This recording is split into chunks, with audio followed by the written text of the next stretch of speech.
acclamation pour le Seigneur. Amen. Notre Dieu est bon, notre Dieu est merveilleux. Amen. Nous sommes ici par sa grâce. Soyez toutes et tous les bienvenus dans la maison de Dieu. Si c'est pour la première fois que vous nous visitez dans ce lieu, alors vous êtes à votre place, vous ne vous êtes pas trompés.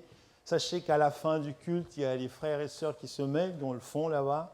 Et vous pouvez aller les voir, vous pouvez échanger avec eux. Si vous avez besoin d'être soutenu dans la prière, ils sont là pour vous accueillir dans l'amour de notre Dieu. Amen.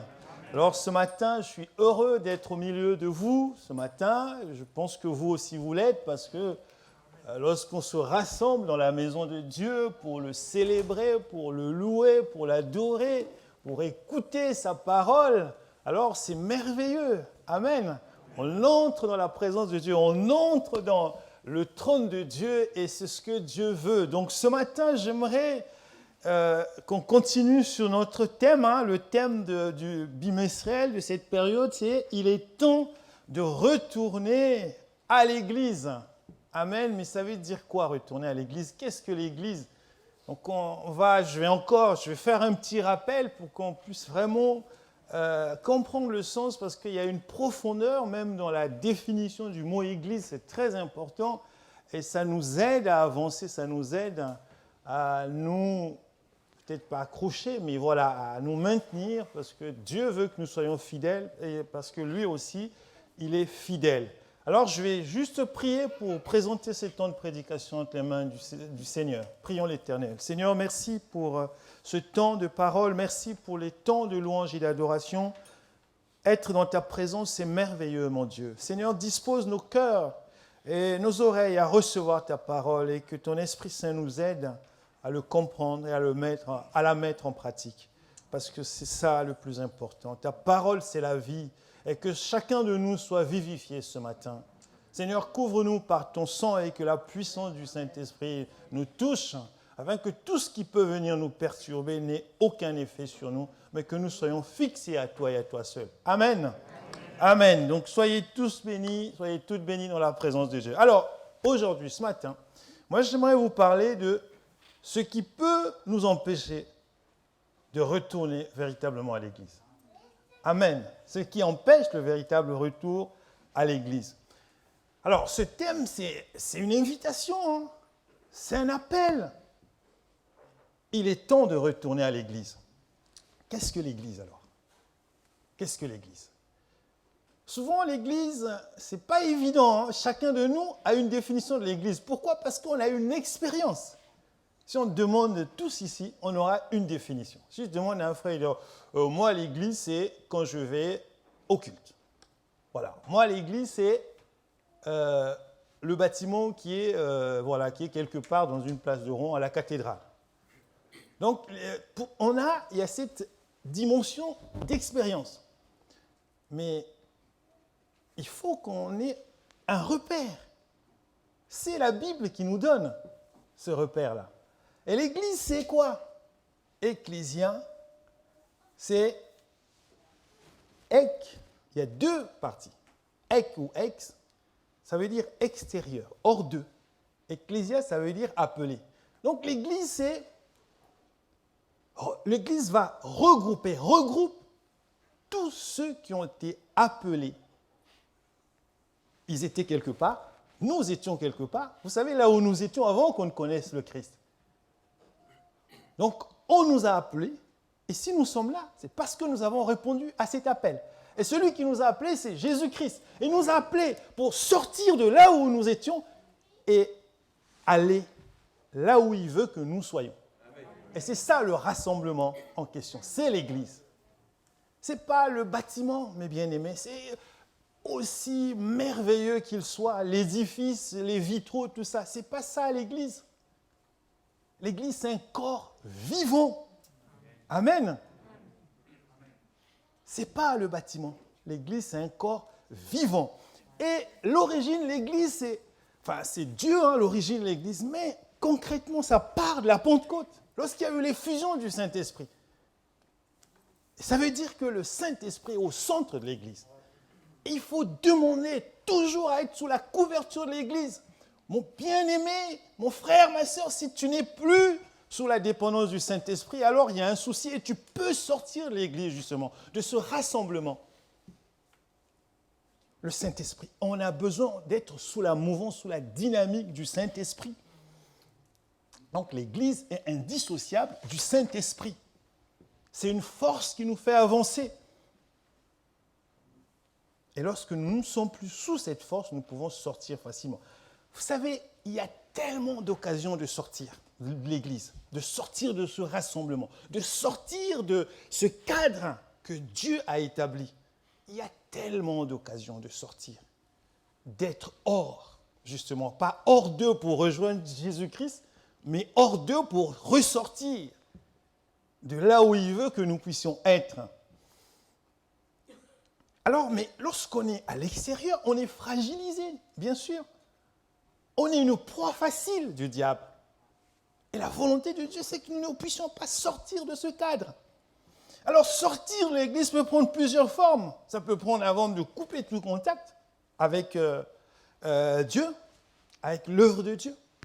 Sortir, ça veut aussi dire, on est physiquement, par exemple, aujourd'hui, on est là physiquement ce matin, mais le cœur n'y est pas.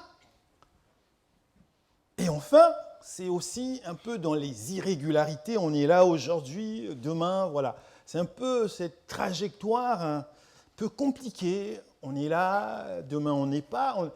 Alors, il n'est pas bien sûr question de culpabiliser les gens, de pointer du doigt quelqu'un ici. Non, ce n'est pas ça. C'est un encouragement, c'est une exhortation. Et moi-même, bien sûr que je fais partie. Je m'enseigne d'abord à moi-même. C'est juste une façon de nous mettre en garde, parce que le danger est partout. La seule chose qui fait plaisir au diable, c'est de nous voir nous éloigner de la présence de Dieu.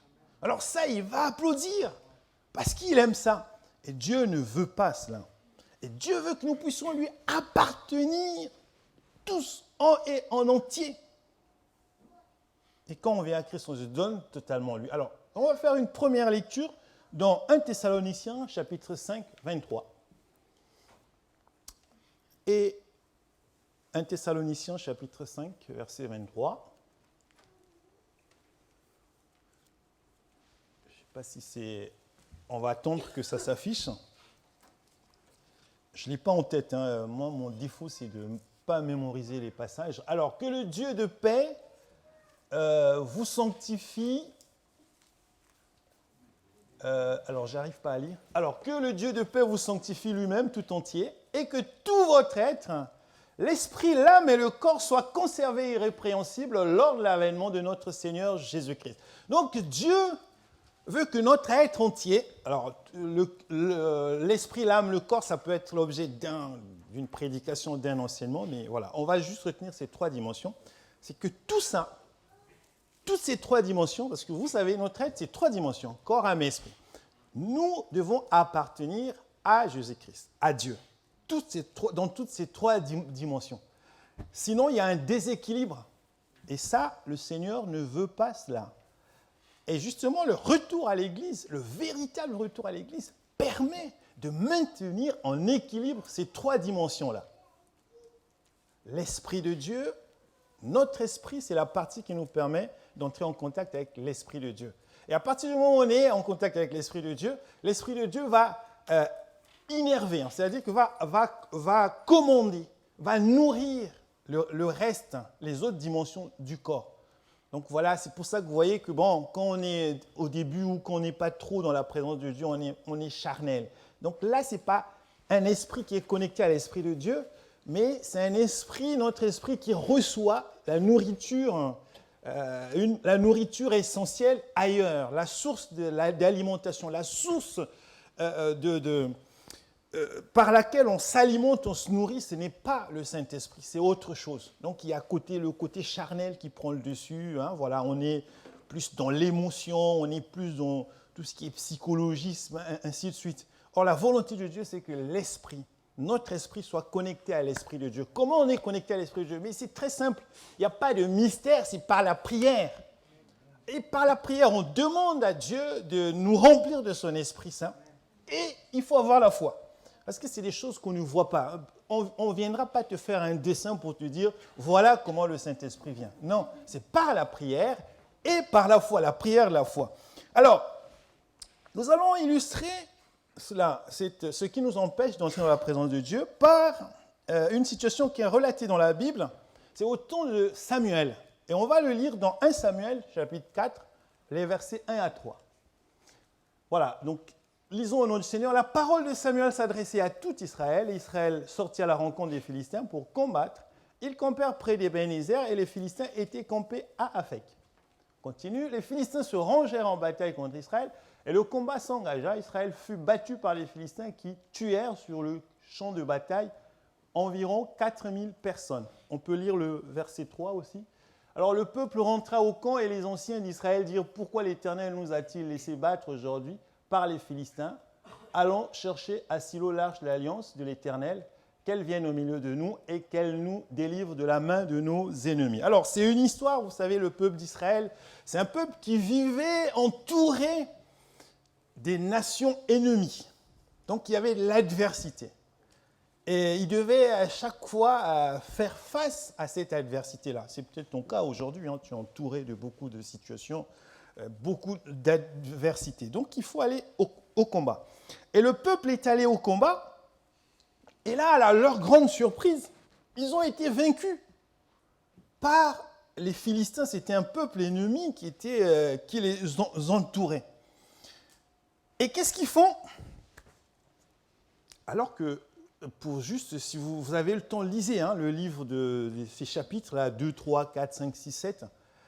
Lorsque les Philistins, à l'idée même de penser au Dieu d'Israël, ils avaient peur. Ils se disaient, mais comment on ne peut pas gagner? Si on va au-devant du peuple d'Israël, on ne gagnera jamais parce qu'eux, ils ont un Dieu puissant. Vous voyez, c'est un peu le paradoxe. Même l'ennemi sait que notre Dieu, il est puissant. Mais nous ignorons cela. Peut-être que certains ignorent cela. L'ennemi sait que notre Dieu est puissant. Les Philistins savaient que leur Dieu, le Dieu d'Israël, c'était un Dieu puissant. Ils tremblaient. Mais contre toute attente, ils vont au combat et ils remportent la victoire. Ils se disent, mais c'est pas possible. Et quelle solution ils trouvent? Le peuple d'Israël, ils se disent, on va faire venir l'arche de l'Alliance. Et l'arche de l'Alliance, vous savez, ça symbolise la présence de Dieu. Donc ils se disent, avec l'arche de l'Alliance au milieu de nous, on est sûr de remporter la victoire. Alors, on pourra lire dans la suite, mais ça n'a rien fait. Ils sont repartis au combat. Et malgré le fait qu'ils étaient au milieu, l'arche de l'Alliance était au milieu d'eux, ils ont perdu encore. Ils ont perdu encore. Et ça veut dire quoi? Comme leçon, mes bien-aimés, ce matin, c'est qu'on est dans les symboles. Quand on reste attaché à des symboles, avoir une grosse Bible qui présente bien. Amen. Mais si on télécharger toutes les applications sophistiquées dans son smartphone, avec 15 versions de la Bible, mais si on ne lit pas la Bible, ça ne sert à rien. Si on ne la lit pas, on ne la met pas en pratique, ça ne sert à rien. L'ennemi viendra dans ta maison, il va te vaincre. Le peuple d'Israël, l'arche de l'Alliance, ça symbolisait la présence de Dieu au milieu d'eux. Ils sont allés au combat, ils ont perdu. Amen. Ne soyons pas attachés aux symboles. C'est bien les symboles, mais encore faut-il... La Bible, par exemple. Bon, je ne sais pas si vous le faites, il y a des gens qui pensent qu'avoir la Bible dans sa maison, ça protège. Bon, je ne sais pas. C'est donc tout ça, les chapelets, les machins, tous les trucs autour, là, vous voyez, il faut que j'achète telle eau, on va à Lourdes, on va chercher une bouteille d'eau, on va, vous voyez, on met quelques gouttes à l'entrée. On dit que ça nous protège. Ça ne protège pas, c'est faux. Ce qui protège, c'est la présence de Dieu. Amen. Si dans ta maison, il y a la présence de Dieu, c'est ça qui va te protéger. C'est bien, moi, si j'étais marchand d'eau bénite, je vous appellerais, venez acheter, vous allez être guéris, je vais empocher l'argent. Et ceux qui sont dans ce commerce-là, ils empochent les sous. Il faut bien que les gens vivent, et c'est comme ça aussi. Amen. Mais ce n'est pas ça qui sauve. Pardon, peut-être que je vais choquer les gens, l'eau bénite ne guérit pas. Amen. C'est Dieu qui guérit. Le chapelet, je ne sais pas quoi, la croix de bois, la grosse croix de bois qu'on prend pour... le crucifix, vous voyez, on met ça au chevet du lit, on se dit, bon, là, Jésus-Christ va me protéger. Non, non, c'est pas la croix. La croix, là, le truc, là, en métal ou en bois, ça ne protège pas. Ce sont tes prières, c'est ta présence, c'est ta relation avec Dieu, plutôt, la présence avec Dieu qui protège. Amen. Et il faut, le Seigneur veut nous inviter ce matin, justement, à reconsidérer cela. Le véritable retour à l'Église. L'Église, c'est bien, on vient, on prend du bon temps dans la présence de Dieu, on loue le Seigneur. Mais qu'est-ce qui se passe après? Vous savez, la parabole du semeur. Hein? Est-ce que, voilà, on est dans les soucis, les épines et toutes ces choses, quand on sort de là, tout ce qu'on a reçu a disparu. Non, non. Il faut rechercher la véritable présence de Dieu. Le Seigneur, il n'est pas dans les chapelets. Il n'est pas dans les... Je sais pas, dans... Voilà, souvent, on pousse aux gens plus à s'attacher aux symboles, à ne pas rechercher la présence de Dieu. On va entraîner les gens à faire des... Je sais pas, si tu fais ça, tu auras 1000 euros. Si tu fais ceci, tu auras... Mais non, il faut prier. Il faut prier, il faut aller dans la présence de Dieu. Tant que tu vas repousser cette échéance-là, la bénédiction sera repoussée. Vous savez, on prend des décisions. Il nous arrive, moi-même, je me suis déjà trompé. Quand on refuse d'aller dans la présence de Dieu, on prend une décision. On a la victoire, une bénédiction. Mais c'est illusoire. Parce que tout ce qu'on a fait pour éviter d'aller dans la présence de Dieu, ça va nous rattraper. Ça va nous rattraper. Parce qu'il y a eu une impréparation. Mais Dieu, dans sa volonté, il laisse faire. Et puis, il nous aime. Il veut qu'on puisse apprendre. Quand un bébé a touché, quand son dos a touché le feu, la prochaine fois, il ne va pas essayer. Il n'essaiera plus. Et parfois, on est immature spirituellement, mais c'est normal puisque nous marchons nous sommes dans une démarche avec Dieu. Nous sommes immatures et Dieu veut que nous puissions grandir. Donc, il va arriver qu'on touche le feu. Et une fois qu'on a compris que ça fait mal, la prochaine fois, on ne va pas essayer. On se dit, oh là là, il faut que j'aille dans la présence de Dieu, il faut que je puisse prendre le temps d'interroger Dieu, de prier. Voilà, donc, alors je ne serai pas très long ce matin, voilà, je vais m'arrêter là. Et donc, mes bien-aimés, frères et sœurs, ce matin, Dieu nous dit, Dieu nous parle. Est-ce que tu t'attaches réellement à lui? Ou pour toi, c'est quand tu viens louer, ah c'est bon, il y a les frères, ils jouent très bien à la guitare. Et c'est vrai en plus, hein, il y a des belles voix, tout ça. Amen. Mais le plus important, c'est que notre cœur soit touché. Il ne faut pas reporter les choses. Quand on sait que là, il faut faire le point avec Dieu, il faut le faire. Il faut aller dans la présence de Dieu. Dieu ne te tuera pas. Il veut qu'on soit en vie, il ne va pas nous tuer. Et puis, on peut se tromper. C'est humain. On peut se tromper, mais Dieu ne rejette personne. On a plein d'exemples dans la Bible. Le fils prodigue, il est parti, il a dilapidé, il est revenu, on l'a reçu, on l'a accueilli. Et c'est cela notre Dieu ce matin. Il veut que nous puissions retourner à l'église, mais il faut discerner ce qui freine réellement, ce qui empêche le retour à l'église. On peut être présent tous les jours, c'est un bon départ, mais il faut aller toucher le cœur de Dieu. Et c'est ce que Dieu veut faire ce matin.